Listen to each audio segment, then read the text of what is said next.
Halo, jumpa lagi bersama saya Uncle Hulk di channel saya. Nah, di kali ini saya akan membahas mengenai tentang etika dan profesi teknik informatika dengan materinya adalah etika komputer dan perkembangannya di era sekarang. Nah, untuk lebih jelasnya ya, kita akan menyaksikan slide pertemuan kita kali ini. Nah, jangan lupa terlebih dahulu Anda like, subscribe dan share video ketika Anda suka, dan jangan lupa aktifkan lonceng yang ada di bawah.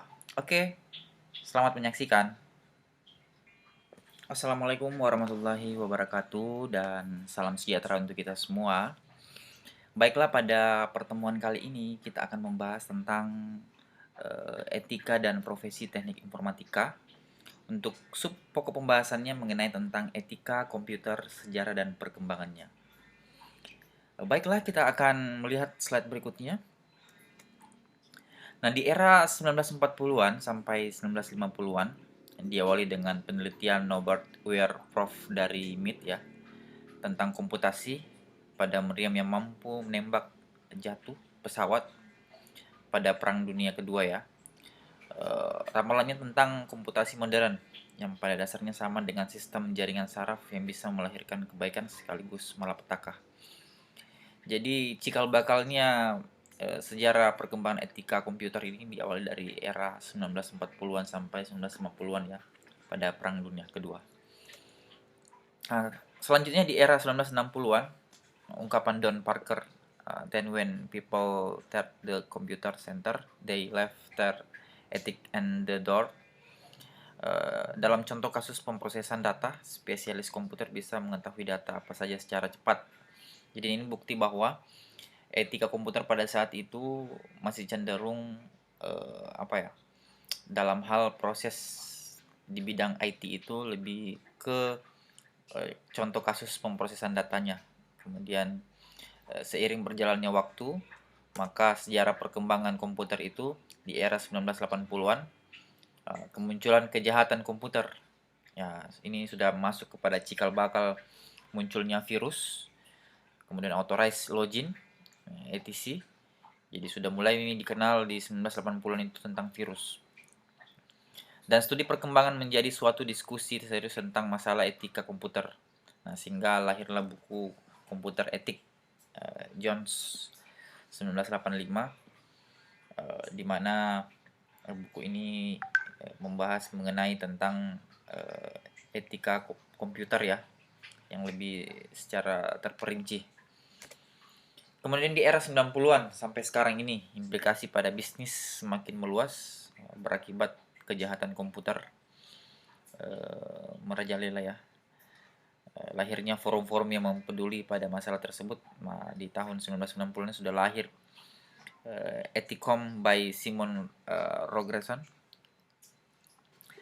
di mana diaturlah etika-etika dalam komputer ini, penggunaannya di tahun 1990-an.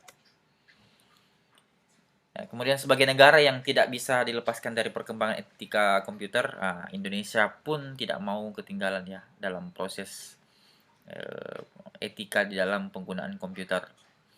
Mengadopsi pemikiran dunia di atas, etika di bidang komputer berkembang menjadi kurikulum wajib yang dilakukan hampir semua perguruan tinggi di bidang komputer Indonesia, termasuk di dalam etika di dalam penggunaan komputer ini.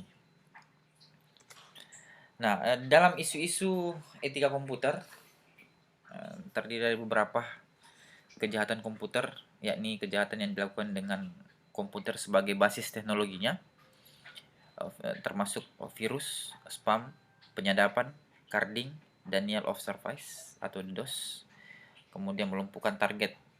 Jadi ini adalah salah satu bentuk ya, berbagai bentuk kejahatan di dalam komputer yang sering kita jumpai ya, yaitu virus, spam, penyadapan, carding, denial of service atau DDoS. Kemudian yang kedua, cyber ethic, ya, implikasi dari internet, interconnection networking, memungkinkan pengguna IT semakin meluas.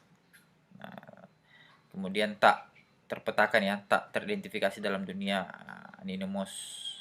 Jadi penggunaan internet saat ini ya sangat-sangat berkembang pesat, baik dari sisi positif maupun negatifnya juga. Jadi di dalam etika komputer Anda mampu bisa memetik atau mempelajari yang namanya pembelajaran-pembelajaran yang sifatnya positif ataukah negatif. Kemudian diperlukan adanya aturan tak tertulis, etiket atau emotion yang dapat mengatur proses etika di dalam komputer. Berikutnya e-commerce, otomatisasi bisnis dengan internet dengan layanan mengubah bisnis proses yang telah ada dari transaksi konvensional kepada yang berbasis teknologi, di mana melahirkan implikasi negatif bermacam-macam kejahatan, penipuan, kerugian, di mana isu-isu di dalam pokok etika komputer ini ya berkisar tentang e-commerce, di mana tidak terlepas sekarang di era milenial saat ini, tidak terlepas dari yang namanya e-commerce, penjualan atau online shop berbasis bisnis yang melibatkan fasilitas layanan internet, di mana dibutuhkan kejujuran dalam hal transaksi, baik dalam bentuk transaksi virtualnya, kemudian atau transaksi langsungnya dalam bentuk COD. Kemudian isu-isu pokok berikutnya adalah mengenai pelanggaran hak ya, masalah pengakuan hak atas kekayaan intelektual, termasuk ke dalam pembajakan, cracking, ilegal software, termasuk diatur dalam undang-undang juga ini, mengenai tentang pelanggaran hak cipta, termasuk pembajakan, cracking, ilegal dan illegal software. Kemudian tanggung jawab profesi, apa sebenarnya sih tanggung jawab dari profesi itu? Sebagai bentuk tanggung jawab moral, perlu juga diciptakan ruang bagi komunitas.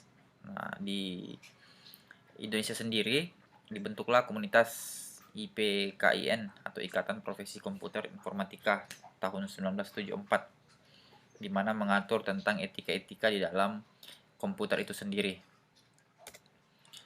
Nah, perkembangan teknologi komputer ya terjadi di kehidupan manusia seperti revolusi, memberikan banyak perubahan pada cara berpikir manusia, baik itu dalam bentuk pemecahan masalah, baik itu juga perencanaan maupun dalam pengambilan keputusan. Nah, di mana perubahan yang terjadi pada cara berpikir manusia ini akan berpengaruh terhadap pelaksanaan dan cara pandang manusia terhadap etika dan norma-norma dalam kehidupannya. Nah, termasuk juga pada pola pemikiran-pemikiran yang sifatnya transaction di dalam ber-IT ya. Itu perlu kita juga masukkan ke dalam sebuah prioritas utama di dalam perkembangan etika dan profesi di bidang informatika. Ada beberapa dampak pemanfaatan teknologi informasi yang tidak tepat, yakni yang pertama ketakutan terhadap teknologi informasi yang akan menggantikan fungsi manusia sebagai pekerja. Jadi ini adalah merupakan ketakutan manusia ya, bahwa ke depannya bahwa teknologi informasi dapat menggantikan apa fungsi manusia sebagai pekerja. Nah, di mana kedepannya kita dituntut untuk mengupdate teknologi, ya, tetapi tidak lupa pula kita tetap mengandalkan fungsi utama daripada manusia untuk lebih upgrade dalam hal produktivitas bekerja. Kemudian tingkat kompleksitas serta kecepatan yang sudah tidak dapat ditangani secara manual ya. Jadi banyak pekerjaan-pekerjaan manusia sekarang ini yang dikerjakan oleh komputer atau robotik ya. Bahkan jauh lebih cepat pengerjaannya dibanding manusia. Nah, itulah merupakan tantangan kita ke depan, bagaimana kita bisa mengefektifkan dan mengefisienkan penggunaan teknologi yang semakin meningkat pesat penggunaannya. Nah, berikutnya pengangguran dan pemindahan kerja ya. Jadi sudah kita ketahui bersama bahwa pengangguran dan pemindahan kerja tidak terlepas dari dampak-dampak teknologi informasi saat ini. Kemudian kurangnya tanggung jawab profesi atau kode etik profesi yang menyangkut tentang pokok pembahasan, serta adanya golongan minoritas yang miskin informasi mengenai teknologi informasi ataukah golongan-golongan yang belum mengupdate informasi dalam hal pemanfaatan teknologi informasi saat ini, sehingga kita dituntut untuk bagaimana bisa memberikan informasi di sekitar kita mengenai pemanfaatan teknologi informasi, termasuk up to date mengenai perkembangan teknologi saat ini. Kemudian untuk mengatasi beberapa kendala tersebut maka dapat dilakukan dengan berbagai hal ya, termasuk dirancang sebuah teknologi yang berpusat pada manusia, kemudian adanya dukungan dari suatu organisasi atau kompleksitas dapat ditangani dengan teknologi informasi, kemudian adanya pendidikan yang mengenalkan teknologi yang bisa kita meningkatkan kesadaran masyarakat terhadap kemajuan teknologi informasi saat ini ya. Kemudian jika adanya peningkatan pendidikan maka ada pula umpan balik atau feedback imbalan yang diberikan kepada suatu organisasi, serta perkembangan teknologi akan semakin meningkat, namun hal ini harus disesuaikan dengan hukum yang berlaku sehingga etika dalam profesi ini di bidang teknologi informasi dapat berjalan dengan baik. Nah, itulah dampak lah, implikasi sebab akibat kenapa perkembangan teknologi atau etika di dalam komputer itu perlu kita pelajari bersama. Menurut James H. Moore, ada 3 alasan utama mengapa masyarakat berminat untuk menggunakan komputer. Yakni yang pertama, kelenturan atau logik malleability ya. Bagaimana memiliki kemampuan untuk membuat suatu aplikasi untuk melakukan apapun yang diinginkan oleh programmer untuk penggunaannya. Kemudian yang kedua, faktor transformasi. Ini paling penting juga ini. Di mana kemampuan untuk bergerak dengan cepat kemanapun pengguna akan menuju ke suatu tempat. Jadi kepergerakan dia. Kemudian yang ketiga, faktor tak kasat mata atau visibility factor ya, di mana kemampuan untuk menyembunyikan semua operasi internal komputer sehingga tidak ada peluang bagi penyusup untuk menyalahgunakan operasi tersebut. Nah, di antara ketiga faktor-faktor di mana etika pemanfaatan teknologi informasi perlu juga kita nanti menanamkan bahwa pemanfaatan teknologi itu harus disesuaikan dengan kondisi ya, di mana kondisi semakin berkembangnya teknologi maka semakin update pula juga nanti pemahaman kita mengenai etika di dalam penggunaan IT. Nah, kemudian kita bahas berikutnya mengenai hukum pada teknologi informasi. Ya, suatu perangkat aturan yang dibuat oleh negara dan mengikat warga negaranya untuk mengikuti aturan-aturan tersebut agar tercapai kedamaian didasari oleh keserasian antara ketertiban dengan ketentraman. Nah, ini diatur dalam undang-undang hukum dalam arti luas ya. Sesungguhnya mencakup segala macam ketentuan hukum yang ada, baik materi hukum yang tertuang dalam perundang-undangan, kemudian dan hukum yang tidak tertulis tertuang dalam kebiasaan ataupun praktek bisnis atau keseharian kita dalam berteknologi. Nah, itu semua diatur di dalam undang-undang, dan ada pula juga yang sifatnya tertulis maupun tidak tertulis. Nah, dalam hukum telematika pada saat ini banyak kegiatan sosial maupun komersial ya dilakukan melalui jaringan sosial, sistem komputer dan sistem komunikasi baik dalam bentuk lingkup lokal maupun global, di mana kita ketahui bersama bahwa penggunaan komputer saat ini dibutuhkan dan sangat dibutuhkan untuk pembelajaran ya, termasuk di situasi saat ini di mana kita dituntut untuk memanfaatkan komputer sebagai sarana pembelajaran jarak jauh, sehingga kita dituntut pula nanti juga untuk mengetahui aturan-aturan main di dalam melakukan proses pembelajaran secara virtual. Nah, setelah itu ya di akhir pertemuan kita bisa melihat ya review atau quiz mengenai tentang materi ini. Saya rasa cukup untuk materi kali ini. Lebih dan kurangnya mohon dimaafkan.